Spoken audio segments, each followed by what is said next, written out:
গত 4-5 দিন আগে একটা কবরের মধ্যে যখন যাই, মাটি সরে যখন কবরের মধ্যে আমি ঢুকে গেলাম, আমি ঢুকার পরে দেখি ওই কবরের মধ্যে একটা যুবতীর লাশ দেখা যায়।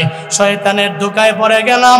আমি মনে মনে ভাবলাম, কাফনটা চুরি করার পরে এই মহিলাটার সাথে জেনা করতে পারলে দুনিয়ার কেউ আমারে দেখবে না। আমি ওই কবরের মধ্যে ওই মহিলার লাশ থেকে কাফনটাকে বের করেছি। আমি কবরের মধ্যে ওই মহিলার সাথে জেনা করেছি।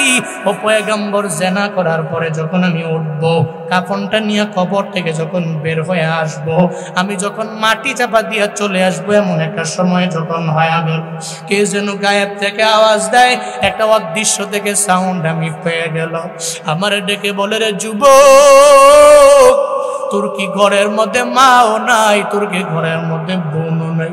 তোর কি কেউ নাই যার জন্য বিন্দু মাত্র মায়াও তোর মনের মধ্যে নাই? আমার এলাকার লোকেরা, আমার মা বাবা পরিবার আমারে কষ্ট করে করে করে এই কবরের মধ্যে আমারে শুয়ে দিয়া গেল। এদের চোখের মধ্যে পানির অভাব নেই। এরা আমারে গোসল করাইয়া, জীবনের শেষ গোসল দিয়া কাফন করাইয়া, এরপরে দাফন কাজ সম্পাদন করে এরা চলে গেল। ও যুবক রে, তুই আমার সাথে জেনার কাজের মধ্যে লিপ্ত হয়ে গেল, আবার আমার অপবিত্র বানাইয়া যুবক তুই কোন দিকে রওনা হয়ে যাও? ওই নবীর দরবারে বলে, হুজুর আমি যখন উঠবো বাপ, আমারে বারবার ওই মহিলাটা আমারে বলতে লাগলো, মনে হয় একটা গায়েব থেকে আমি আওয়াজটা আমার কানের মধ্যে বেজে উঠলো মনে হয়। ওই মহিলা ডেকে বলে, ওরে যুবক, এই কবরের মধ্যে কি তোর আশা লাগবে না? একদিন এই কবরের মধ্যে তোরও আশা লাগবে। ওদিন যদি তোর সাথে কেউ অন্যায় করে তোর কাফনটাকে চুরি কইরা নিয়ে যায়, ওদিন তো চোখের পানি ফেলে কান্না করলেও না হবে না। যুবক রে, কবরে কি আসবি না? একদিন কি তোর কবরের মধ্যে যাওয়া লাগবে না? হুজুর আমি এই কথা শোনার পরে এতদিন হয়ে গেল আমার পেটের মধ্যে আমি খাবার দিতে পারি না, আমি খাবারে বসতেও পারি না। কেন যেন মনে হয় মহিলাটা বারবার আমারে ডাক দেয়। একটা পর্যায়ে আমি যখন চিন্তা ভাবনা করলাম, আমারও কবরের মধ্যে যাওয়া লাগবে, একদিন আমারও মরণ হবে, আমারও কবরের মধ্যে যাওয়া লাগবে। এই চিন্তা যখন আমার অন্তরে ঢুকলো, আমি মনে মনে ভাবলাম, জীবনে আমি কাফন চুরি করার জন্য কবরের মধ্যে যাব না। আমি হাউমাউ করে চোখের পানি ফালা কান্না করতে লাগলো। আমার মায়ার নবী কয়, যুবক, একটা মানুষ কি এত পরিমাণে বড় গুনাহ করতে পারে? একটা কবরে গিয়াও ওই কবরে একটা মহিলার সাথে, লাশের সাথে জেনাও বুঝি মানুষ করতে পারে? এটা বলার পরে সঙ্গে সঙ্গে যুবকের আর বুঝতে বাকি নেই। আমার মায়ার নবীও বলে, আমার এই গুনাহটা অনেক পরিমাণে বড় গুনাহ। ওই আল্লাহর বান্দা দৌড়াইয়া পাহাড়ের চূড়ার মধ্যে গিয়া দাঁড়ায়া গেল। পাহাড়ের চূড়ায় দাঁড়াইয়া আমার আল্লাহকে বারবার ডাক দেয়, ও দয়ার মালিক, তুমি আমার রব, আমি তোমার গোলাম রে আল্লাহ।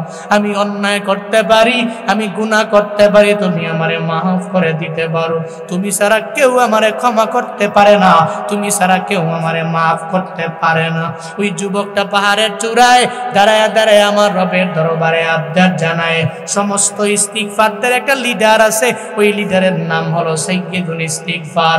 আল্লাহুম্মা আনতা রাব্বি লা ইলাহা ইল্লা আনতা খালাকতানি ওয়া আনা আবদুক ওয়া আনা আলা আহাদিক ওয়া ওয়া'দিকা মাসতাতা'তু আউযু বিকা মিন শাররি মা সানা'তু আবু'ু লাকা বিনি'মাতিকা আলাইয়া ওয়া আবু'ু লাকা বিযামবি ফাগফিরলি ফাইন্নাহু লা ইয়াগফিরুদ যুনুবা ইল্লা আনতা।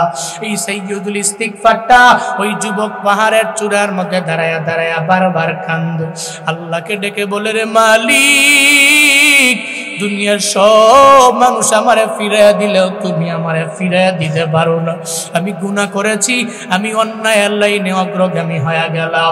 আল্লাহ গো, তুমি চাইলেই তো আমার গুনাহগুলোকে মাফ করে দিতে পারো। একটানা 40 দিন আল্লাহর ওই বান্দা পাহাড়ের চূড়ার মধ্যে দাঁড়ায়া রবের দরবারে কান্দে। আল্লাহর কাছে ওই কান্নাটা বড্ড পছন্দ হয়ে যায়। আল্লাহ কয়, জিবরাইল, নবীর দরবারে তুমি চলে যাও, আমার নবীরে 2টা প্রশ্ন করবা, এরপরে ওই ব্যক্তি ক্ষমার ব্যাপারে জানায়া দিবা। জিবরাইল নবীর দরবারে আসলেন, আয়েশা বলে, ও পয়গম্বর, এই বিশাল আসমান জমিনের মালিক কে? আমার নবী জানায়া দিলেন আল্লাহ। কে কে? নবীরে জানায়া দেয় আসমান জমিনের মালিক কে? নবী কয় আল্লাহ। এরপরে কয় আসমানের নিচে জমিনের উপরে যত মাখলুকাত, এই সমস্ত মাখলুকাতের রিজিকের ব্যবস্থা কে করে? নবী কয় জিবরাইল রে, এই সমস্ত মাখলুকাতের রিজিকের ব্যবস্থা একমাত্র আল্লাহ করে, আল্লাহ ছাড়া কেউ করতে পারে না।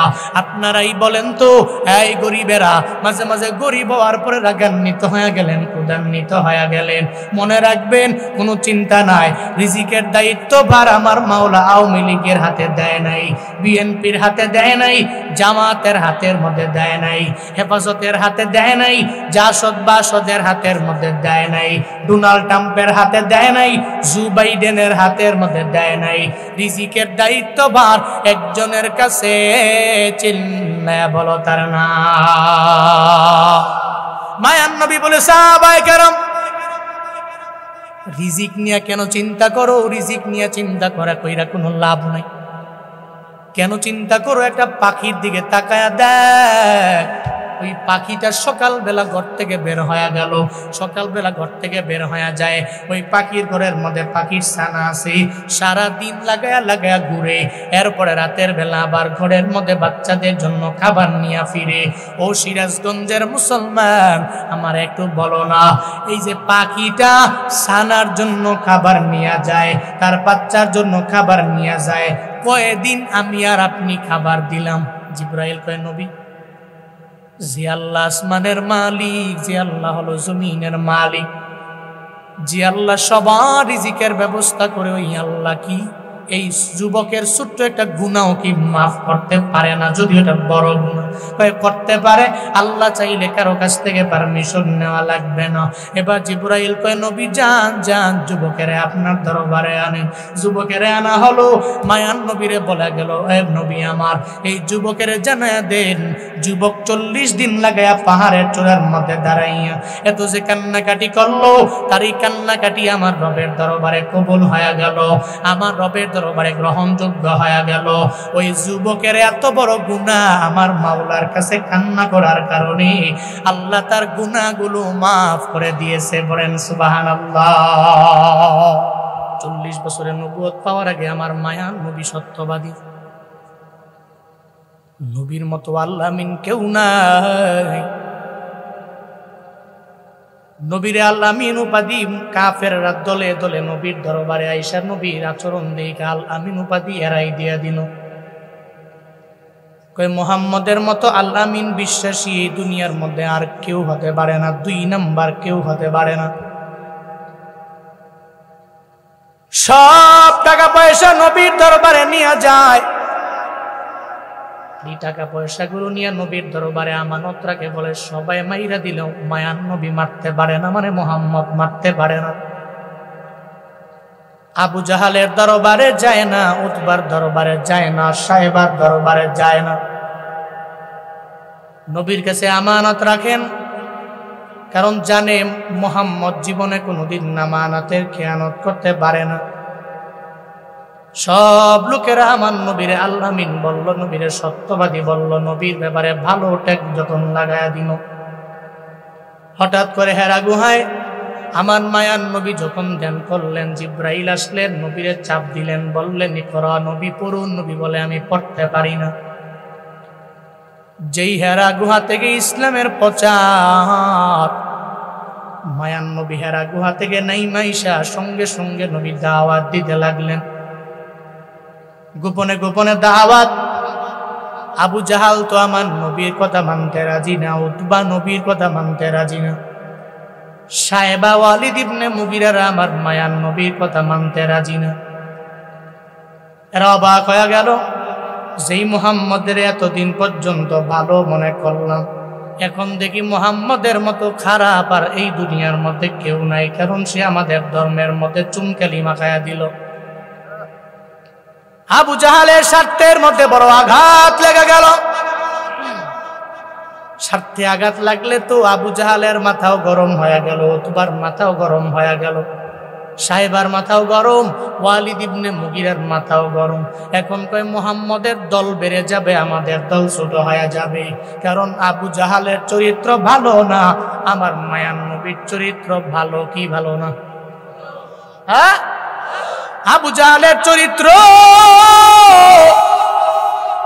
এত পরিমাণে খারাপ, আমার মায়ার নবীর চরিত্র এত সুন্দর, যেই চরিত্রের সার্টিফিকেট দুনিয়ার কোনো মানুষ দেয় নাই, ওই চরিত্রের সার্টিফিকেট দিয়েছে একজন, চিন্তা বলো তার না।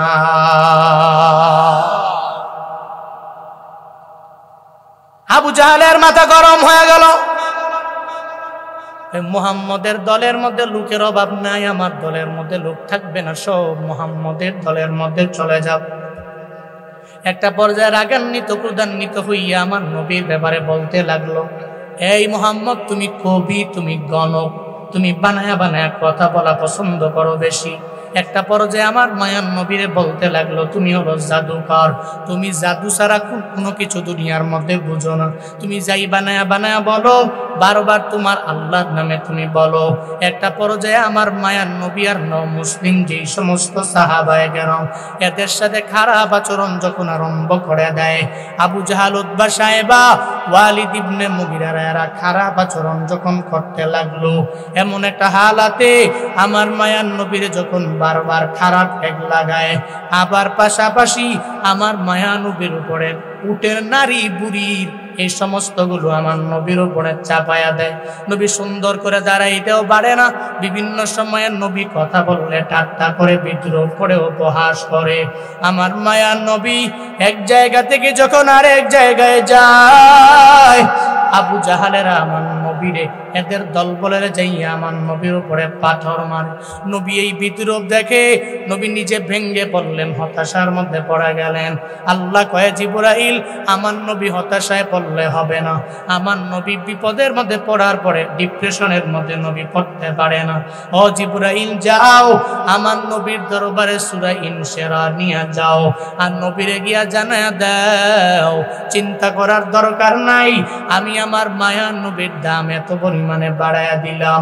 আমার নবীর দাম 40 বছর নবুয়তের আগে যেমন আমি আল্লাহ দিলাম, 40 বছর নবুয়ত পাওয়ার পরে মৃত্যু পর্যন্ত ওই নবীর দাম আমি আল্লাহ বাড়ায়া দিলাম।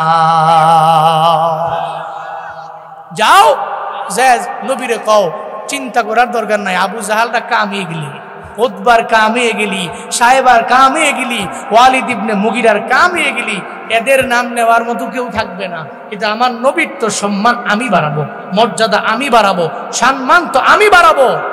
আবু জাহালের নাম নেওয়ার মতো কেউ নাই, মুহাম্মদ সাল্লাল্লাহু আলাইহি ওয়াসাল্লামের নাম নেওয়ার মতো লোকের অভাব আছে।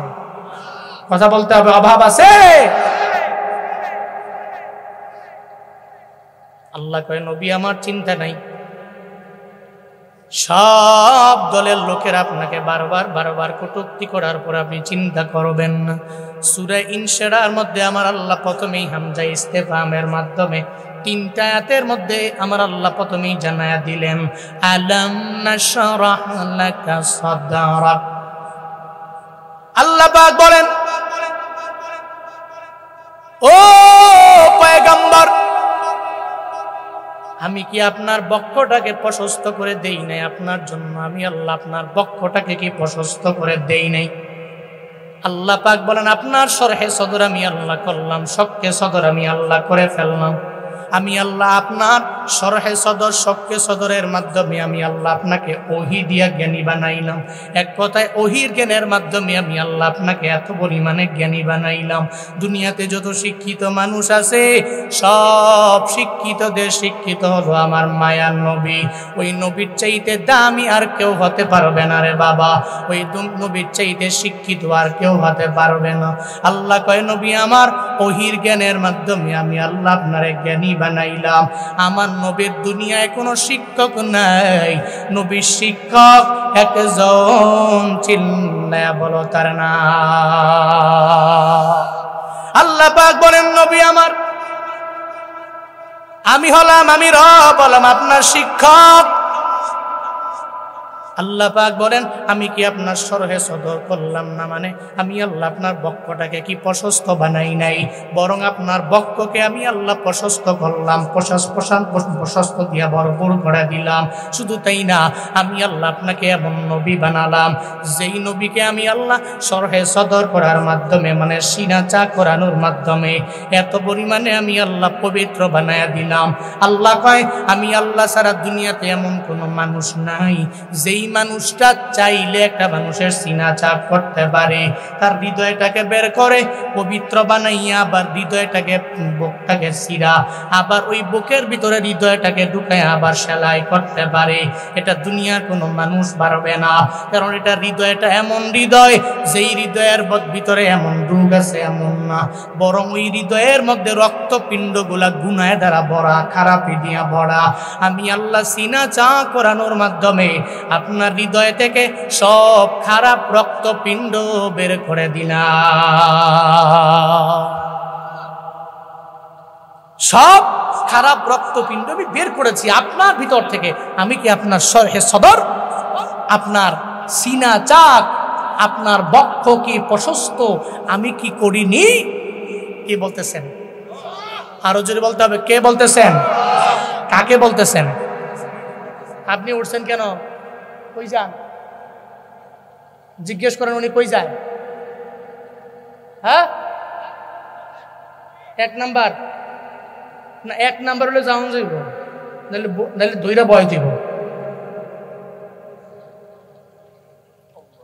সিনাচাক কে করছেন? জিব্রাইলের মাধ্যমে আল্লাহ করছেন। আল্লাহ কয় আমি কি আপনার সিনাচাক করি নাই? আমি কি আপনার অন্তরটাকে, হৃদয়টাকে, আমি আল্লাহ কি আপনার বুকটাকে প্রশস্ত করে দেই নাই? অবশ্যই তো দিয়েছি। আর আল্লাহ চাইলে যে কোনো ব্যক্তিকে এটা করতে পারে। আল্লাহ সেই পাওয়ার আছে না নাই? কথা বলতে হবে, আছে না নাই? সূরাতুল আল্লাহ নামের 125 নম্বর আয়াতের মধ্যে আল্লাহ বলেন ফামান ইউরিদিল্লাহু আইয়াহদিয়াহু ইয়াশরাহ সাদরাহু লিল ইসলাম। আল্লাহ পাক বলেন আমি আল্লাহ যখন চাইবো কোন বান্দারে পথ দেখায়া দিব। আমি আল্লাহ যদি চাই কোন বান্দারে আমি আল্লাহ হিদায়াতের পথের মধ্যে নিয়ে আসবো। ইয়াশরাহ সাদরাহু লিল ইসলাম, আমি আল্লাহ বান্দার বক্ষটাকে ইসলামের জন্য প্রশস্ত করে দেই। পড়েন সুবহানাল্লাহ। আল্লাহ যদি চায় কোন বান্দার বক্ষটাকে আমার মাওলা প্রশস্ত বানাবে, আবার তার হিদায়াতের লাইনে নিয়ে আসবে।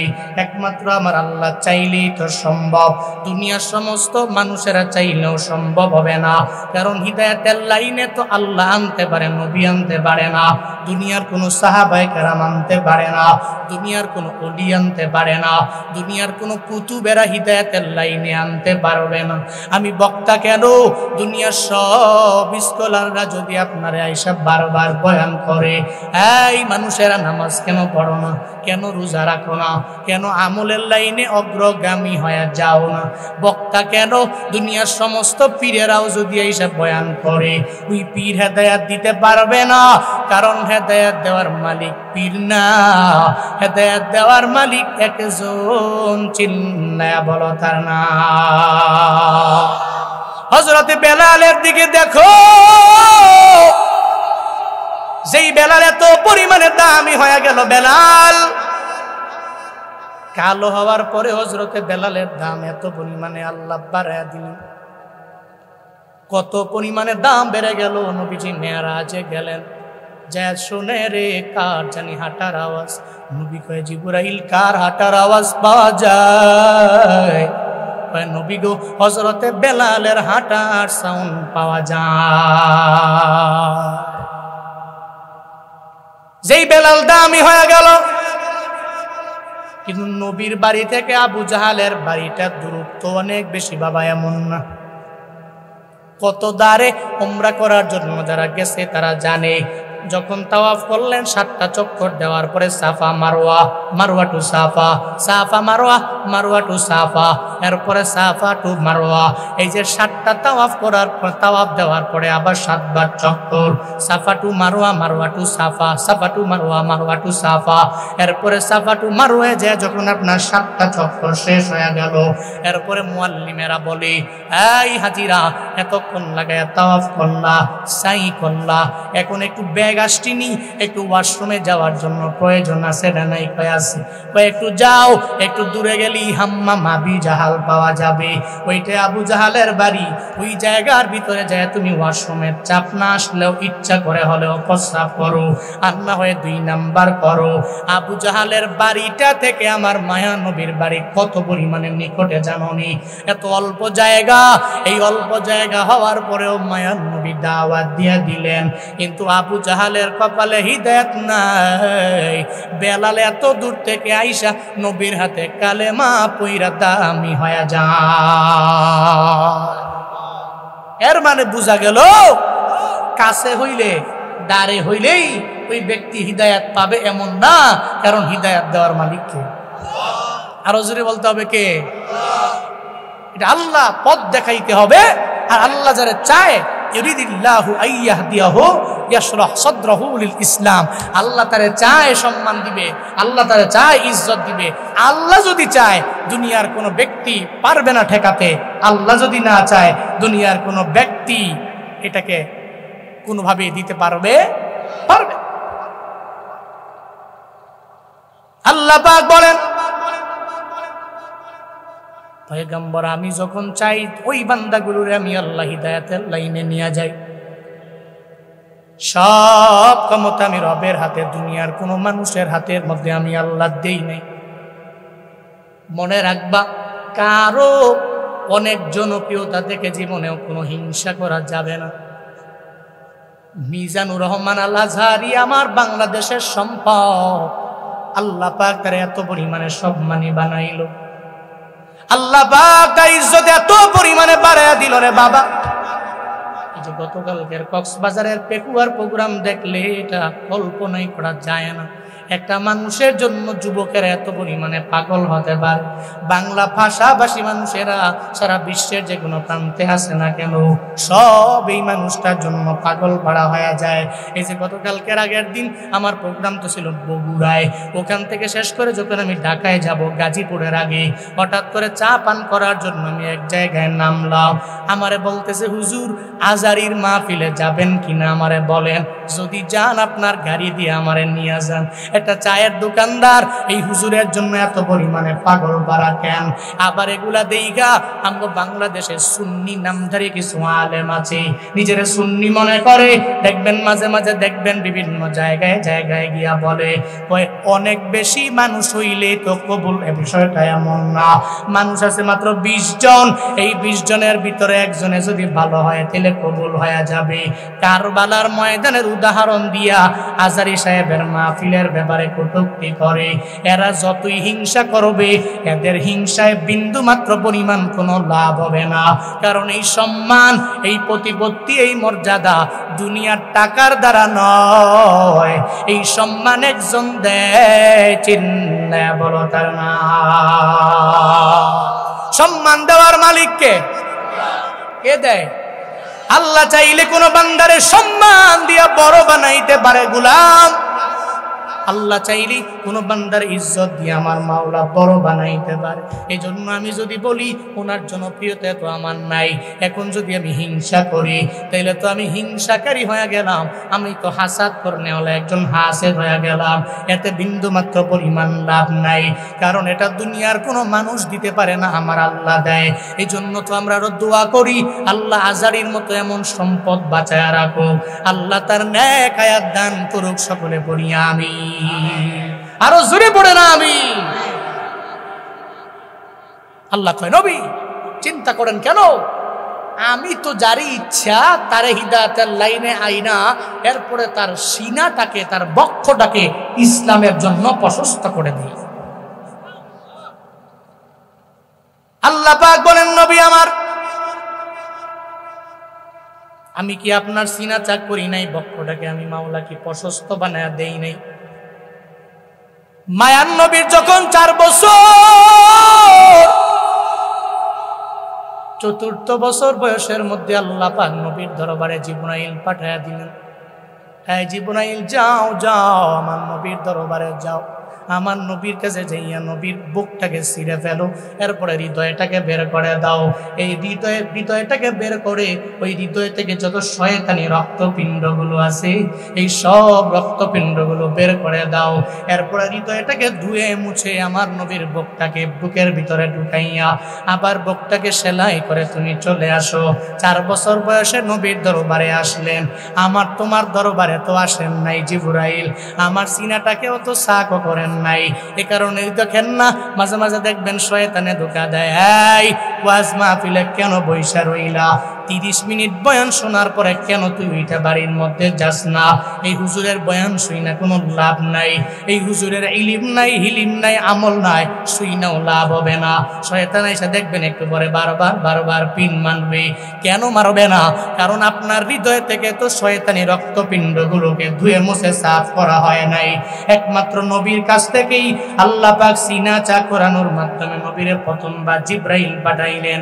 4th বছর বয়সের মধ্যে আমার মায়ান নবীর দরবারে জিবরাইল আসলেন। এরপরে দ্বিতীয়বার মেরাজে যাওয়ার আগে আল্লাহ পাক জানায়া দেয়, জিবরাইল যাও যাও আমার নবীর দরবারে যাও, আমার নবীর কাছে যাইয়া যেহেতু নবী আমি আল্লাহর সাথে মোলাকাতের জন্য চলে আসবে, আমি রবের সাথে আমার নবীর মোলাকাত হয়ে যাবে। ও জিবরাইল আমার নবীর দরবারে যাও, নবীর দরবারে যাইয়া নবীর বুকটাকে আবার ছিঁড়ো, এরপরে ওখান থেকে আবার নবীর হৃদয়টাকে বের করো। নবীর হৃদয়টাকে বের করে জমজমের পানি, কূপের পানি দিয়ে সুন্দর করে ধুইলেন। এরপরে ধুয়ে মুছে হৃদয়টাকে আবার ভরে দিয়ে আমার নবীর সিনাটাকে চাক করে, এক কথায় শরহে সদর করে, এরপরে আমার আল্লাহর মোলাকাতে নিয়ে গেলেন। আল্লাহ কয়, নবী আমার দুনিয়ার কোনো মানুষের বেলায় আমি এমন করি নাই, আর আপনাকে কি আমি আল্লাহ ছেড়ে দিব? বরং আপনি তো আমার বড় প্রিয় মানুষ, আমি কি আপনারে শরহে সদর করি নাই? এর মানে আমি আপনার বক্ষটাকে কি প্রশস্ত করে দেই নাই? জোরে বলেন সুবহানাল্লাহ।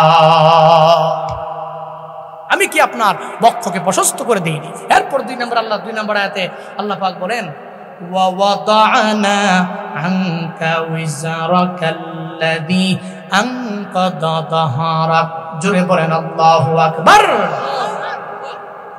আল্লাহ পাক বলেন, নবী আমার ওয়া ওয়াদানা, আমি নামিয়ে দিলাম, আনকা মানে আপনার থেকে আমি আল্লাহ নামায়া দিলাম, উইজরাক আপনার যত সমস্ত বোঝা আছে এই সমস্ত বোঝা আমি আল্লাহ নামায়া দিলাম। এই বোঝা দ্বারা আমার আল্লাহ পাক কি বুঝাইলেন জানেন? এর মানে হলো 40 বছর নবুয়তের আগেও আমার নবীর বিন্দু মাত্র পরিমাণ গুনাহ নাই, 40 বছর নবুয়তের পরেও আমার নবীর তো কোনো গুনাহ নাই। এক কথায় আমার নবীর জীবনের আগে পরে সমস্ত গুনাহ একজনে মাফ করে দিছে, চিল্লায়া বলো তার নাম। সূরাতুল ফাতহ 2 নম্বর আয়াতে আল্লাহ বলেন, লিয়াগফিরা লাকাল্লাহু মা তাকদ্দামা মিন যামবিকা ওয়া মা তাআখার। হে নবী আমার আপনার জিন্দেগীর শুরু থেকে নিয়ে শেষ পর্যন্ত মানে আগে পরের সমস্ত গুনাহ আমি আল্লাহ মাফ করে দিলাম। আমি আপনার থেকে যত বুঝা আছে এই সমস্ত বুঝা আমি আল্লাহ নামায়া দিলাম। আপনার 40 বছর আগে আপনি যেমন ছিলেন, 40 বছর পরেও আপনি নবীর জিন্দেগিতে কোনো গুনাহ আছে? কথা কয় না, আছে কোনো গুনাহ? এই সমস্ত বুঝাকে নামিয়ে দিয়েছেন কে? হালকা করে দিয়েছেন কে? আল্লাহ পাক বলছেন, আল্লাযী আনকাদা যাহরাক। এমন এক বুঝা আপনার উপরে ছিল, এই সমস্ত বুঝাগুলোর ভারে আপনার পৃষ্ঠদেশ পর্যন্ত নুয়ে পড়ছিল। আল্লাযী আনকাদা যাহরাক, যে বুঝার ভারে আপনার পৃষ্ঠদেশটা মানে আপনার পিঠ নুয়ে পড়ছিল, এই সমস্ত বুঝা আমি আপনার থেকে নামিয়ে দিলাম, আমি আপনার থেকে সরিয়ে দিলাম। জোরে পড়া যাবে না আল্লাহু আকবার। এই জন্য নবীর জিন্দেগিতে কোনো গুনাহ নাই। আছে? কেউ যদি বলে আছে, ঈমান থাকবে? কথা বলেন, ঈমান থাকবে? যে জায়গায় নবীর ব্যাপারে আল্লাহ পাকই বলছেন আপনার জিন্দেগির আগের পরে সমস্ত গুনাহ মাফ। শুধু আপনি নন, আপনার আগে পূর্ববর্তীতে যত নবী আসছেন, যত আম্বিয়া, এই সমস্ত আম্বিয়ারাই মাসুম, এরা নিষ্পাপ, এদের জিন্দেগিতে কোনো গুনাহ। এবার আসেন, নবীর জিন্দেগিতে গুনাহ নাই, আমগো জিন্দেগিতে গুনাহ আসেনি? কথা কয় না? মনে হয় সিরাজগঞ্জের তারাশের মানুষের কোনো গুনাহই নাই। কি আছে? তাহলে যদি গুনাই থাকে তাহলে আখিরি মুনাজাত দেওয়ার আগে এই দৌড় কেন? এর মানে বোঝা গেল আপনার গুনাহও নাই, দোয়াও লাগতো না। যার গুনাহ আছে তার দোয়া লাগে, ঠিক কিনা? দেখবেন পুরা বয়ান শুনবে, দোয়ার আগে দৌড় দিবে, এরকম পাবলিকও আছে না? যার গুনাহ আছে তার দোয়া তো অবশ্যই লাগবে। এখানে এমন কেউ আছেন হুজুর আমি হাত তুললাম গুনাহ নাই? আছেন? এখানে বেগুনা মাসুম কেউ থাকলে আমার বললেন, যাওয়ার সময় আপনার কাছ থেকে দোয়া নিন। যেহেতু কেউ নাই, তাহলে ওই জায়গায় নবীকে আল্লাহ পাক বলছেন আপনার থেকে সমস্ত বুঝাত আমি সরিয়ে দিয়েছি। দ্যাট মিনস আপনার জিন্দেগীর সমস্ত গুনাহ আমি মাফ করে দিছি। এরপরেও ওই নবী কি বলে জানেন? ইয়া আইয়ুহান নাস তুবু ইলাল্লাহ ফাইন্নী আতুবু ইলাইহি ফি কুল্লি ইয়াউমিন মিয়াতা মাররা। মায়ান নবী বলেন, উম্মাহ শুনো, আমার রবের দরবারে তাওবা করে নাও। কেন তাওবা করবা জানো? আমি নবী আল্লাহর দরবারে তাওবা করি ডেইলি 100 বার। কয়শো বার? যেই নবীর জিন্দেগিতে কোনো গুনাহ নাই, যার আগে পরে সমস্ত গুনাহ আমার আল্লাহ মাফ করে দিলেন, ওই নবী বলে উম্মতেরা তোমরা প্রতিদিনের বেলা তাওবা বেশি বেশি করবা, কারণ আমি নবী দিনের বেলায় 100 বার তাওবা করি। কিন্তু কপাল পোড়া মুসলমানেরা অনেকে বলে দেখবেন দোয়া লাগে না, ওই দোয়ার বিন্দু মাত্র পরিমাণ প্রয়োজন নাই। অথচ না রে বাবা, আদ-দুআউ মুখুল ইবাদাত, সমস্ত ইবাদাতের মগজি হলো দোয়া। তোমার দোয়ার মাধ্যমে তোমার তকদির পরিবর্তন হয়ে যাবে, তোমার ভাগ্যটাও দোয়ার মাধ্যমে পরিবর্তন হয়ে যাবে। অবশ্যই দোয়া লাগবে, তাওবার মাত্রাটা অনেক পরিমাণে বাড়ায় দেওয়া লাগবে। কারণ জিন্দেগিতে এত গুনাহ করলাম, আমার নবীর যেই জায়গায় গুনাহ নাই, নবী যেহেতু 100 বার তাওবা করতে পারে, তাহলে তো আমার মনে হয় আমাদের গুনার দিকে লক্ষ্য করে ডেইলি 1000 বার তাওবা করার কথা, ঠিক কিনা? আল্লাহর দরবারে তাওবা করলে আল্লাহ রাজি হয়ে যায়। খন্দকের ময়দানে যে নবীরে বলে, ও পয়গম্বর, আপনার পেটের মধ্যে খাবার নাই, আমি আপনাকে দাওয়াত দিয়ে দিলাম, নবী আমার ঘরের মধ্যে যাবেন, আমি দাওয়াত দিয়ে দিলাম। নবী আমার ঘরের মধ্যে 4-5 জনের খাবার আছে, আপনাকে ওই জায়গা থেকে আমি দাওয়াত দিলাম, কারণ নবী আপনার পেটের ক্ষুধার যন্ত্রণা মনে হয় আমার পেটের মধ্যে যন্ত্রণা ভুগতেছি আমি। আপনার পেটে ক্ষুধা থাকা মানে আমি জাবেরের পেটের মধ্যে ক্ষুধা লেগে আছে, নবী আপনাকে দাওয়াত দিয়ে দিলাম।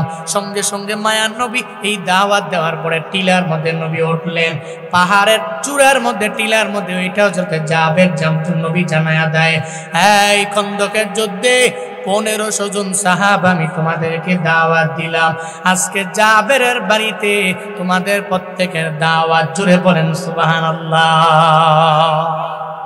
হযরতে জাবের চিন্তায় পড়ে গেলেন,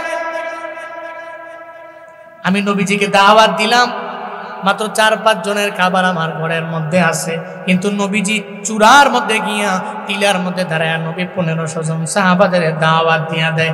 হায় রে, আমি 4 জনেরকে খাওয়াইতে পারবো, এত জনের আমি পারবো না। চিন্তায় পড়ে গেলেন, দৌড়ে বাড়িতে চলে গেলেন। একটা বড় যায় বাড়ির মধ্যে যায় জানায় দেয়, বিবি আমার, আমি তোমার দরবারে হাজির কেন আসলাম জানোনি? নবীরে দাওয়াত দিলাম, নবী তো একা আমার বাড়ির মধ্যে আসতে রাজি না, কারণ নবী তো এতগুলা সাহাবায়ে কেরাম রাইখা আমার ঘরের মধ্যে আসবে না। সব সাহাবায়ে কেরামের টিলার মধ্যে দাঁড়ায় আমার নবী দাওয়াত দিয়ে দিলেন। একটা পর্যায়ে কথা বলার পরে বিবি জানায়া দেয়, ও স্বামী আমার, তুমি চিন্তা করিও না, বিন্দু মাত্র পরিমাণ টেনশন তুমি করিও না, তুমি চিন্তা করিও না স্বামী আমার। তুমি দাওয়াত দিছো কারে? কয় নবীরে। 1500 জন সাহাবা দাওয়াত দিছে কে বলেন? নবী। তুমি দাওয়াত দিছো নবীরে, নবীয়ে দাওয়াত দিছে সাহাবাদেরকে। তুমি চিন্তা করো তোমার নবীরে নিয়া 1500 জন সাহাবার চিন্তা তোমার করা লাগবে না। 1500 জন সাহাবা চিন্তা করবে আমার মায়ার নবী। আমার নবী যদি অপমানিত হয়ে যায়, আমার আল্লাহ তো দেখে পরিপূর্ণ জানে। আমার নবীর সম্মান কেমনে বজায় রাখতে হবে এই ব্যাপারে আমার আল্লাহ দেখবে। তোমার চিন্তা করার দরকার নাই। পড়েন সুবহানাল্লাহ। এমন বিবি তো প্রয়োজন। স্বামী বিপদের মধ্যে পড়ে গেল, জানায়া দিল স্বামী আমার, চিন্তা করার দরকার নয়, টেনশন করার বিন্দু মাত্র পরিমাণ প্রয়োজন নাই। তুমি দাওয়াত দিছো নবীরে, নবী দাওয়াত দিছে 1500 জনরে। এবারে নবী চিন্তা করবে, তোমারটা নিয়ে তুমি চিন্তা করো।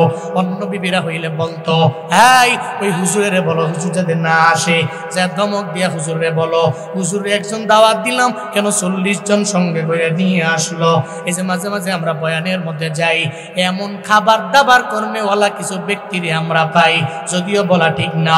হঠাৎ করে একদিন রংপুরের বদরগঞ্জের প্রোগ্রামে আমি গেলাম। যাওয়ার পরে মোতামিম সাহেব নাকি বললো 2 জনের খাবার রেডি করবেন, 2 জন হুজুর আপনার ঘরের মধ্যে খাবে। আমরা 2 জনে গেলাম। 2 জনে যাওয়ার পরে সঙ্গে আর একজন বাড়তি, ওই এলাকার একজন লোক, আমার শুভাকাঙ্ক্ষী, এই 3 জনের নিয়ে গেলাম। একটা পর্যায়ে হুজুরকে নাকি যে গালি গালাজ করলো। আমি 2 জনের খাবার পাকাইলাম, কেন 3 জন আসলো? কি কয়? 2 জনের খাবার পাকাইলাম, 3 জন কেন আসলো? এর মানে বোঝা গেল এমন কিছু ব্যক্তিও আছে না নাই, এর বউ মনে এর এমন ঠেলা দিছে, এই খাবার নাই ঘরের মধ্যে, 2 জনের জায়গায় 3 জন আইছে কে? কিন্তু বিবি যদি হযরতে জাবেরের বিবির মতো হয়, বলতেছে চিন্তা করেন কেন, চিন্তা করেন কেন, টেনশন কেন? দাওয়াত দিছেন আপনি নবীরে, নবী দাওয়াত দিছে তাদের সাহাবাদের, নবীর সাহাবাদেরকে। চিন্তা তো আপনার নবীকে নিয়া, সাহাবীদের চিন্তা নবী করবে। ও তারাশের যুবক, এমন একটা বিবি তুমি ঘরের মধ্যে আনতে পারলে জীবন সুন্দর হয়ে যাবে। একবার দাম্পত্য জীবনটা আবার মাওলা এত পরিমাণে সুখময় বানায়া দিন। এমন বিবি ঘরে আইনো না যেই বিবি সারা রাত লাগায়া ছবি দেখে, সিনেমা দেখে, নাটক দেখে। বাংলাদেশের এমন কোন নায়ক নাই যেই নায়কের নাম জানে না। সব নায়িকার নাম জানে। রাতের বেলা ঘুমায় না, রাত 2টা 3টা পর্যন্ত একসাথে বৈশা সিনেমা ছবি দেখে। এমন একটা বিবি যদি ঘরের মধ্যে আনো, যেই বিবি কোরআন পড়তে পারে না, তিলাওয়াত করতে জানে না, জানলেও বছরে একবার কোরআন ধরে না। আবার যদি বলো হুজুর আমি আপনার দরবারে একটু দোয়া নেওয়ার জন্য চলে আসলাম, আমার ঘরে যাতে আল্লাহ পাক আজহারি হুজুরের মতো এমন একটা সন্তান যেন আল্লাহ দেয়, অথবা আল্লাহ পাক যাতে করে আল্লামা আশরাফ আলী থানবীর মতো ওলি বানায়া দেয়, এমন একজন কুতুব যাতে করে আমার বিবির ঘরের মধ্যে আসে।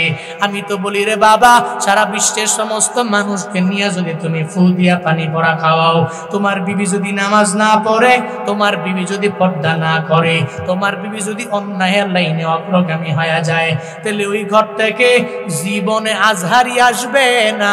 ওই ঘর থেকে আসবে ঐশী, যে রান্দা দিয়া বাবারেও কোপায়, মারেও কোপায়, ঠিক কিনা? ওই ঘর থেকে আসবে তসলিমা নাসরিন, যে পর্দাকে নিয়ে কটূক্তি করবে, হুজুরদেরকে নিয়ে কটূক্তি করবে। ওই ঘর থেকে আসবেন নিচুমন নিজম মজুমদারের মতো বেয়াদবরা, ওই ঘর থেকে আসবে। ভালো মানুষ আশা করা যাবে না তো, কারণ এমন বিবি আনলেন, বিবি তো সারাদিন খালি মোবাইলের সাথে সংযোগ, সারাদিন টিভির সাথেই সংযোগ, সারাদিন শুধু টিভি, সিনেমা, নাটক, নায়িকা নায়ক, যত গায়ক গায়িকা এগো গান হনে, নাটক দেহে। এই বিবি কেমনে, বিবির গর্বের মধ্যে কেমনে সন্তানটা ভালো হবে? এ মিয়া, আমরাই তো শেষ জেনারেশন। আমার কাছে মনে হয় আমরাই শেষ জেনারেশন যাদের আব্বা এবং আম্মারা টাচ ফোন ভালো করে কেমনে টিপা লাগে এটা বুঝেও না, টাচ ফোন কেমনে ফোন দেওয়া লাগে এটাও বুঝে না। তুই পারলে একটু ফোন দিয়ে দেখ, কথা কই, ঠিক কিনা? আমার কাছে মনে হয় আমার জেনারেশন থেকে নিয়ে পরবর্তী যে জেনারেশন আসবে, এই জেনারেশনের প্রত্যেকটা এদের আব্বা আম্মা বলেন সারা দিন রাত খালি মোবাইল চালায়, আর স্বামীও মোবাইল চালায়, বিবিও মোবাইল চালায়। আবার কয় হুজুর ছেলেটা খালি মোবাইল ছাড়া খাইতে চায় না, ছেলেটা মোবাইল ছাড়া খাইতে বসতে চায় না, প্লেটেও বসে না, তার একটা লোকমাও দেওয়া যায় না। কেমনে? আপনি খালি নিজে মোবাইল টিপবেন সারা দিন রাত, আপনার বউ মোবাইল টিপবে সারা দিন রাত, আপনি বলবেন যে আপনার সন্তানটা মোবাইল ছাড়া খাইতে চায় না। নবীর মূল্য পেয়েছেন, দেখতেছে না বাবা টিপে, তো আমারও তো মোবাইল টিপতে হবে, ঠিক কিনা? এই জন্য আব্বা আম্মারা সন্তানের সামনে মোবাইল ইউজ করা কমায়া দিলেই আগামী সন্তানগুলো মিজানুর রহমান আজহারির মতো বেরিয়ে আসবে। চিল্লা কও ঠিক কিনা? আব্বা আম্মারা যদি একটু সেফ থাকতে পারে, নিজেকে একটু রক্ষা করতে পারে, তাহলে পসিবল, এছাড়া পসিবল না। আল্লাহ এই যে ইন ফিউচারে যে যুবকেরা বিয়া করছে না, এই শীতকালে যাগো বউ নাই, আল্লাহ এদেরকে সুন্দরী, রূপসী, রূপবতী, ভালো বংশাবলী মাইয়া এবং চরিত্রবান নারী কপালে মিলায় দেখ। আপনারাও আমিন কন। যারা বিয়া করছেন হেরা জোরে আমিন কইেন না, ঝামেলা পরে বাইত গেলে কইব হোম মিনিস্টার আমনে গো ই হুজুর গুলো খেলে আমিন কও দ্বিতীয় বিয়ে করার লেগে। বাংলাদেশের আম্মা জানরা সব মেনে নিতে পারলেও অন্তত পক্ষে দ্বিতীয় বিয়া মানবো। ওরে সুবহানাল্লাহ বিহামদি। প্রথমে দইরাই কয় আগে ওয়াদা করো জীবনে আমি তোমারে মুইক্কামু, আমি তোমারে গালিগালাজ করবো, সারাদিন ঝগড়া করবো, তোমার কানের সামনে আইয়া 24 ঘন্টা ফ্যান ফ্যান করবো, তবে নিয়ত করো বিয়া আর একটা করবা না,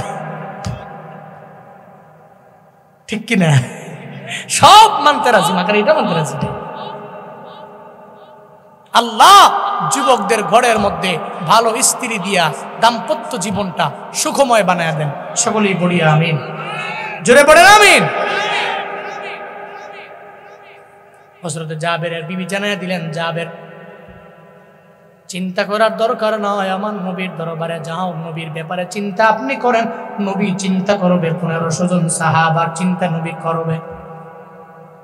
হযরত জাবের গেলেন, এরপরেও মনে মনে চিন্তা আসে না নাই?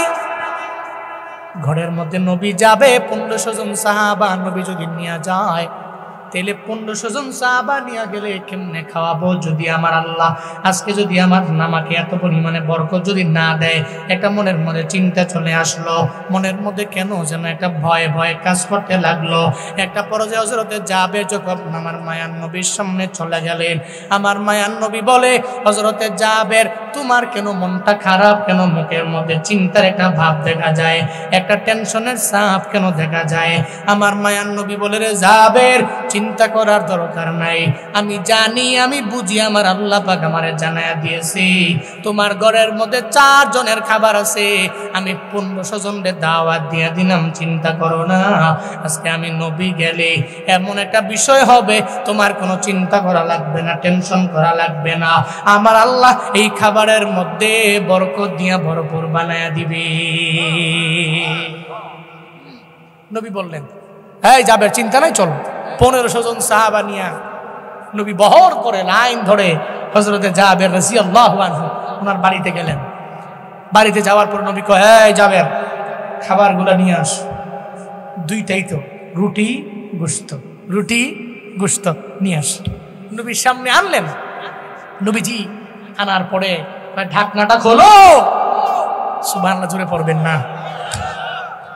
মায়ান নবীর জবান মুবারক থেকে, মুখ মুবারক থেকে গোল্লালা মুবারক নবী নিলেন, নিয়া রুটির মধ্যে মিশায়া দিলেন, আর গোশতের মধ্যে নবী মিশায়া দিলেন। মায়ান নবী কয়ে, জাবের রে এই থালাটা লাগায়া দেওয়ার খুইল না, এই থালাটা লাগায়া দেওয়ার খুইল না। যতগুলো সাহাবা আছে 3টা বেশ করো, 500 জন খাবে, 500 জন খাবে, 500 জন খাবে, 3 ধাপে সবাই রে মেহমানদারি করায়া দাও।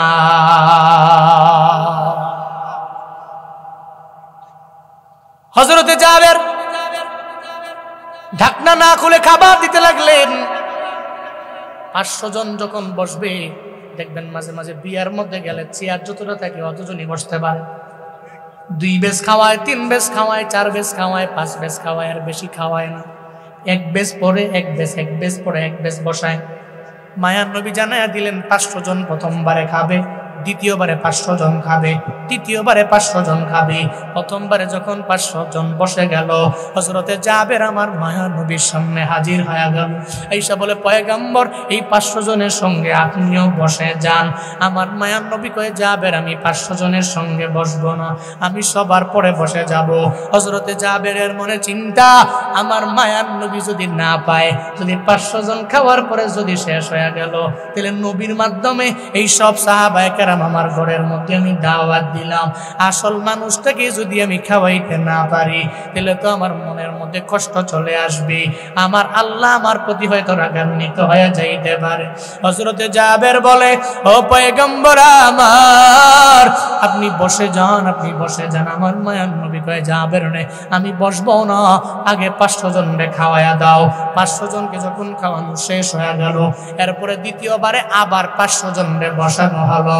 মায়ার নবী কয়, এই জাবের এবার 500 জনের খাবার দাও। হযরতে জাবের এবারও বলে, নবী আপনি একটু বসেন না, আপনি বসে গেলে আমার জন্য ভালো হয়। কেন? জাবের কয়, যদি 1000 খাওয়ানোর পরে খাবার শেষ হয়ে যায়, তাহলে আমার মায়ার নবী খাইতে পারবে না। বিয়ার বাড়িতে বড় যায়, এই সবার খাবার দেওয়ার আগে আগে বরের জন্য একটা প্লেট বানায় রাখ, একটা বড় ডিশ বানায় রাখ, ওইটার মধ্যে জামাইয়ের খাবারটা দিয়ে রাখ। কারণ জামাইয়ের উসিলাই তো সব, ঠিক কিনা? ঠিক কিনা? জামাইয়ের উসিলাই তো সব। এই আগে জামাইয়ের জন্য খাবার রেডি কর, খাবার রেডি করে রাখ, জামাইরে খাওয়াই তুই আগে। হ্যাঁ রে, কয় কি রে, জামাই না খায়া 5 বেশ খেয়ে গেল, আমার জামাই তুমি। জাবের চিন্তা করে মনে মনে, নবী তো আমার মেন, আমি 1000 খাওয়াইলে শেষ হয়ে গেলে নবী তোর পাবে না। মায়ার নবী ডেকে বলে, জাবের চিন্তা করার দরকার নাই, জাবের রে 1000 জন খাওয়ানোর পরে আবার 500 জনরে বসাও। আবার যখন 500 জনরে বসানো হলো, হযরত জাবের রাদিয়াল্লাহু আনহু আবার 500 জনরে খাওয়াইলেন। টানা 1500 যখন খাওয়ানো শেষ হয়ে গেল, এবার হযরত জাবের মনে মনে চিন্তা ভাবনা করে, হায়রে তাকায়া দেখি খাবার আছে কি নাই। এটা দেখতে যায় যখন ওই তরকারির মানে গোশতের পাতিলাটার থেকে যেই ভরাটা আছে, ঢাকনাটা আছে, যখন তিনি উঠায়া ফেললেন, উঠায়া ফেলার পরে আমার মায়া নবী জানতে পেরে জানায়া দেয়, এই জাবের, তুমি কেন ঢাকনাটা উঠায়া ফেললা? যদি তুমি আজকে ঢাকনা না উঠাইতা, এই মদিনা শুধুমাত্র আমার 1500 সাহাবায়ে কেরাম শুধু না, 2000ও না, 3000, 5000 না, এই মদিনার সব মানুষেরাও যদি আইসা তোমার ঘরের মধ্যে মেহমান হয়ে যাইত, খাবার খাইয়া পেট ভরে বাড়িতে যাইতে পারত, এরপরেও বিন্দু থেকে বিন্দু মাত্র পরিমাণ তোমার পাতিনা থেকে কমতো না। ইমামুল আউয়ালিন আল আখিরিন, ভরে সদকা রহমাতাল লিল আলামিন, শুদ্ধ ওজুদাস রহমাতাল লিল আলামিন, মসজিদে ও শুদ্ধ হামারো এ জমিন, সৈয়দুল কাউনাইন খতমুল মুরসালিন, আখিরামত বুদে ফখরুল আউয়ালি। মায়ার নবী ডেকে বললেন, জাবের, দুনিয়ার মধ্যে মদিনার সব মানুষ যদি তোমার ঘরের মধ্যে আসে, এরা যদি আইসা মেহমান হয়ে যায়, খাইতে থাকবে, খাইতে থাকবে, খাইতে থাকবে, এরপরেও পাতিল থেকে খাবার কমতি হবে না। এরপরে মায়ার নবী কয়, এবার আমারে দাও, তোমরা সবাই মিলা খাইতে বসো। দেখা গেল ওই খাবারটাই অবশিষ্ট রয়ে গেল, যে খাবারটা ছিল, আর বাকিটা হলো আমার নবীর লালা মুবারকের পাওয়ার। ও সিরাজগঞ্জের মুসলমানেরা, আল্লাহ পাক যেই নবীর ব্যাপারে জানায়া দিলেন, নবী আপনার চিন্তা করার দরকার নাই। অরফা'না লাকা যিকরাক, এর মানে আপনাকে আমি আল্লাহ আপনার সম্মান বাড়ায়া দিলাম, মর্যাদা বাড়ায়া দিলাম, আপনাকে আমি আল্লাহ বরকত দিয়ে ভরপুর বানায়া দিলাম। কি সম্মান আপনার! এরপরে আল্লাহ পাক বলছেন, ফাইন্না মাআল উসরি ইউসরান, ইন্না মাআল উসরি ইউসরা। জোরে বলেন আল্লাহু আকবার। আল্লাহ পাক বলছেন, এখন একটু দুঃখের সময় কাটছে, এই দুঃখের পরে আমি আল্লাহ আপনার জন্য এত সুখ আমি আল্লাহ আপনার জন্য রেখে দিলাম। নবী হে, দুঃখের পরে তো আপনার জন্য আমি আল্লাহ সুখ রেখে দিলাম। প্রথমে আয়াতের মধ্যে আল্লাহ পাক বলেন ইন্না মাল উসরি ইউসরান, ইন্না মাল উসরি ইউসরা। মনে রাখবেন, চিন্তা করার দরকার নাই, আমি আল্লাহ নিশ্চয়ই নিশ্চয়ই জানায়া দিলাম আপনার দুঃখের পরে আমি আল্লাহ সুখ রেখে দিলাম, চিন্তা করার কারণ নাই। এই নবীটার মাধ্যমে দুনিয়ার উম্মতের জন্য শিক্ষা হলো কি বাবা জানেননি? মাঝে মাঝে বিপদে পড়ে গেলে, মুসিবতে পড়ে গেলে আপনি ডিপ্রেশনে পড়ার প্রয়োজন নাই, হতাশায় পড়বেন না। এই যুবকেরা চাকরি হয় না, তুমি চাকরি না হওয়ার কারণে মাঝে মাঝে মনে করো আমি আত্মহত্যা করে ফেলবো, আমি সুইসাইড করে ফেলবো, এমন কইরো না। বরং আল্লাহ তো আছেন, আমার মাওলার উপরে তাওয়াক্কুল করে আগায়া যাও, আল্লাহর উপরে ভরসা করে আগায়া যাও। আমার রবের উপরে ডিপেন্ড করে যদি বান্দা তুমি চলতে পারো, তোমার কোনো টেনশন নাই, তোমার কোনো চিন্তা নাই। তোমার এখন যদিও দুঃখ, এই দুঃখের পরে আমার আল্লাহ সুখ দিতে পারে কি পারে না? কাটাহির ক্ষান্ত কেন কমল তুলিতে, দুঃখ বিনা সুখ লাভ হয় কি মোহিতে? আছে না নেই? বাংলা প্রবাদ, কাটাহিরি ক্ষান্ত কেন কমল তুলিতে, দুঃখ বিনা সুখ লাভ হয় কি মোহিতে? তুমি কাটার দাগ খেয়ে এরপরে একটা ফুল সংগ্রহ করে আনতে পারো না। কাটার দাগ খাওয়া আছে না, এই ফুলকে সংগ্রহ করে আনা যাবে? কথা বল না কেন, যাবে? এক কথায় তোমার জিন্দেগিটা এমনই, জীবনটা এমনই, দুঃখ বিনা জীবনেও সুখকর জীবন পরিচালনা করা যাবে। মানুষ মনে করে বক্তারা অনেক সুখী, টাকা পয়সা কামায়, বয়ান করে, বহু টাকা নেয়, এটা অনেকের মনে ধারণা আছে। কিন্তু এই বক্তা এই পর্যায়ে আসলো কেমনে, ব্যাকগ্রাউন্ডে কিছু দুঃখ কি আছে কি নাই, এই ব্যাপারে তো কারো জানা নাই। যদি কেউ বলে তো বুঝতে পারে, যদি না বলে তো বুঝতে পারে। পৃথিবীর সিস্টেমটাই এমন, আপনার দুঃখ আগে পোহাতে হবে, এ দুঃখ পোহায়া, এ দুঃখ অতিক্রম করে আপনার সুখের সাগরে যেতে হবে, এটাই বাস্তবতা। এই জন্য যুবকরা চিন্তা নাই, মাঝে মাঝে জীবনে বিপদ আসবে, মুসিবত আসবে, চিন্তা কিসের? যে আল্লাহ বিপদ দিতে পারে, ও আল্লাহ বিপদ থেকে উত্তরণের পথও বের করে দিতে পারে কি পারে না? কথা বলতে হয়, পারে কি পারে না? নিশ্চয়ই দুঃখের পরে কি আছে? দুঃখের পরে কি আছে? নবীজির মক্কা জীবনে নবীকে কেউ দেখতে পারে না, সবাই নবীর নিয়ে কটূক্তি করে। এই চিন্তায় পড়ার কারণেই তো আল্লাহ পাক সূরাতুল ইনসিরা নাযিল করেন, মনে আছে না? মক্কার মানুষেরা নবীকে গালি দেয়, গালিগালাজ করে, উটের নারী ভুড়ি গরু নবীজির উপর চাপায়া দেয়। মক্কা থেকে যখন মদিনায় গেলেন, মদিনার লোকেরা আমার নবীকে অ্যাকসেপ্ট করে বকে নেয় নাই? কথা বলে না কেন? নেয় নাই? তলাল বাদরু আলাইনা মিন সানিয়াতিল ওয়াদা ওয়াজাবা শুকরু আলাইনা মাদা লিল্লাহিদা। কি সুন্দর করে করে আমার মায়ার নবীরে বুকের মধ্যে নিয়ে আনে। আল্লাহ পাক বলেন, নবী আমার চিন্তা করার দরকার নাই, মক্কা জীবনটা যদিও দুঃখের, মদিনার জীবনটা আপনার সুখের আমি আল্লাহ বানায়া দিব। কারণ ইন্না মাল উসরি ইউসরা, নিশ্চয়ই দুঃখের পরে আমি আল্লাহ আপনার জন্য সুখ রেখে দিলাম। ফাইদা ফারাগাতা ফানসাব, আপনি যখনই আপনার ব্যস্ততা সেরে যাবে, তখনই আপনি কঠোর ইবাদতের মধ্যে মগ্ন হয়ে যাবেন। এর মানে দুনিয়া বিলাইনের ব্যস্ততা সেরে গেলেই আপনি ইবাদতের মধ্যে মগ্ন হয়ে যাবেন। আল্লাহ পাক নবীর মাধ্যমে আমাদেরও মেসেজ দিয়ে দিলেন, আমাদেরকেও জানিয়ে দিলেন, বান্দারে একটু যখন অবসর হয়ে যাবা, তখনই তুমি নামাজের মুসল্লায় দাঁড়ায়া যাও। ও যুবকেরা, বিপদে পড়লে বন্ধুরে জানানোর আগে নামাজে দাঁড়াও, একটু মুসল্লায় দাঁড়ায়া যাও, আল্লাহকে জানায়া দাও, আল্লাহ গো বড় বিপদের মধ্যে আমি পড়ে গেলাম, একটা বড় মুসিবতের মধ্যে আমি পড়ে গেলাম, এই বিপদ থেকে তুমি আমারে বাঁচাইতে পারো, এই মুসিবত থেকে তুমি আমারে বাঁচাইতে পারো। মনে রাখবারে যুবকেরা, যদি মনে করো বুড়া হলে তুমি আমল করবা, এই বুড়া হবা কবে ওই গ্যারান্টি আছে না নাই? আছে?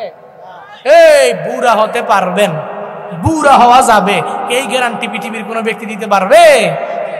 জিন্দেগি তো ফাঁকি দিয়া যায়গা, জিন্দেগি তো যায় রে ফাঁকি দিয়া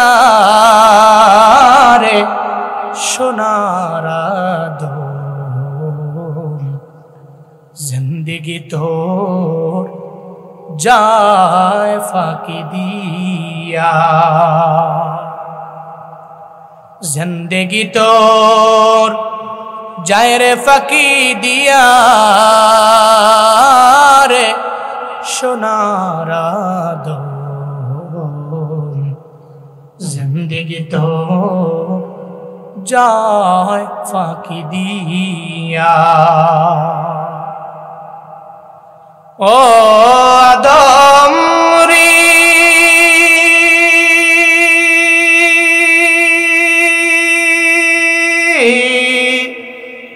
পাক ধরিয়া গেছে দাড়ি, দন্ত আছে গোটা চারি, সমন জারি গিয়াছে করিয়া রে সোনার আদম জিন্দেগি তোর যায় ফাঁকি দিয়া, জিন্দেগি তোর যায় রে ফাঁকি দিয়া রে সোনার আদম জিন্দেগি তোর যায় ফাঁকি দিয়া। আদম রে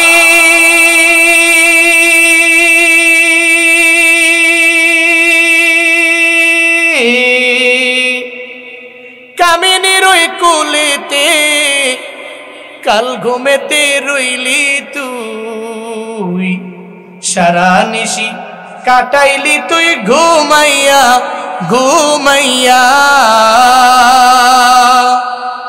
ও আদম রে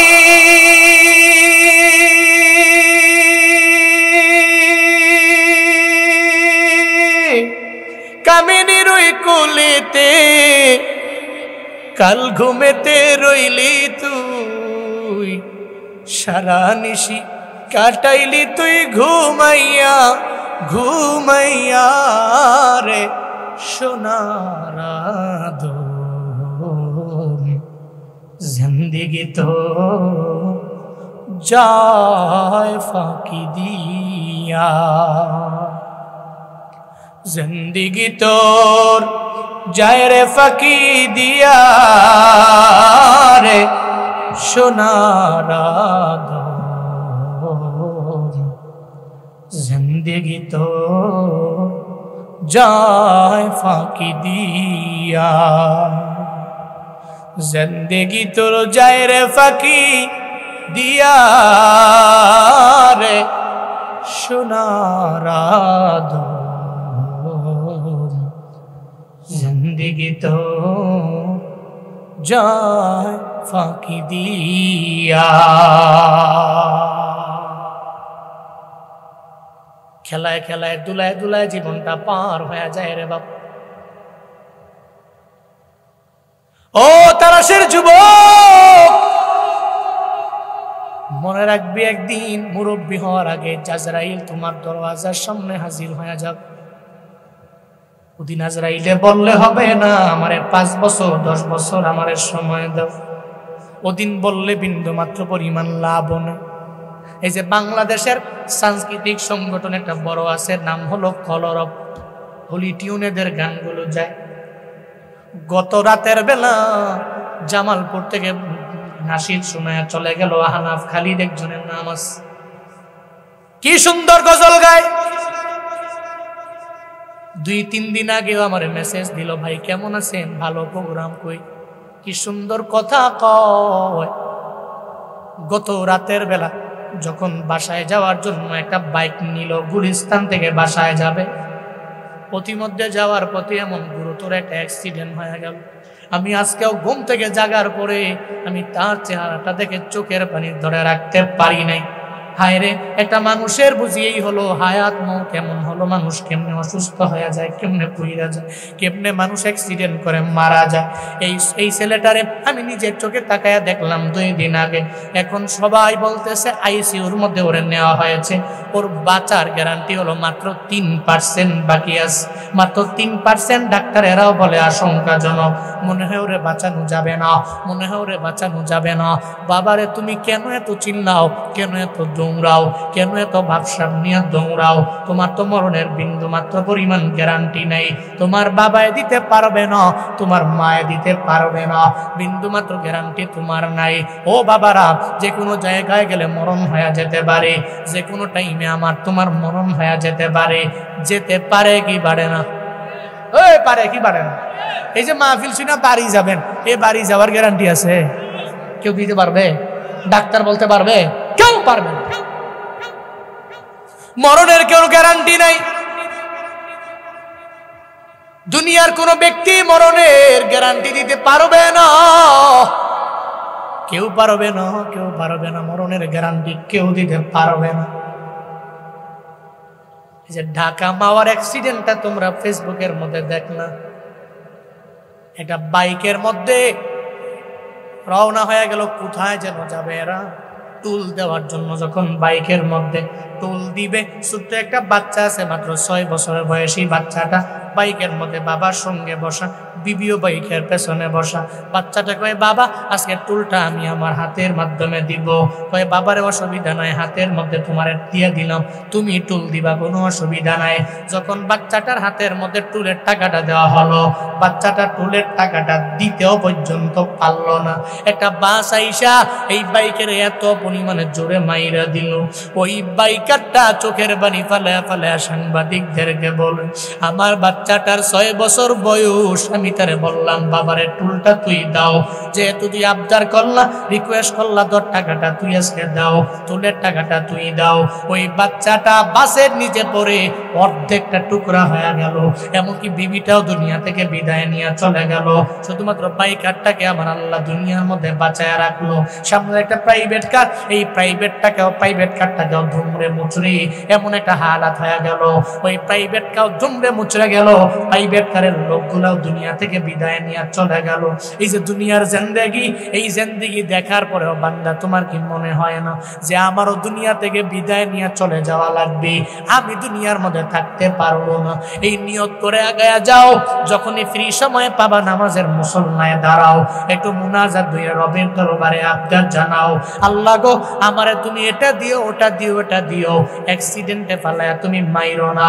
আল্লাহ পাক জানায়া দিলেন, নবী অবসর টাইম পাইলে আপনি ইবাদতের মধ্যে মগ্ন হয়ে যাবেন।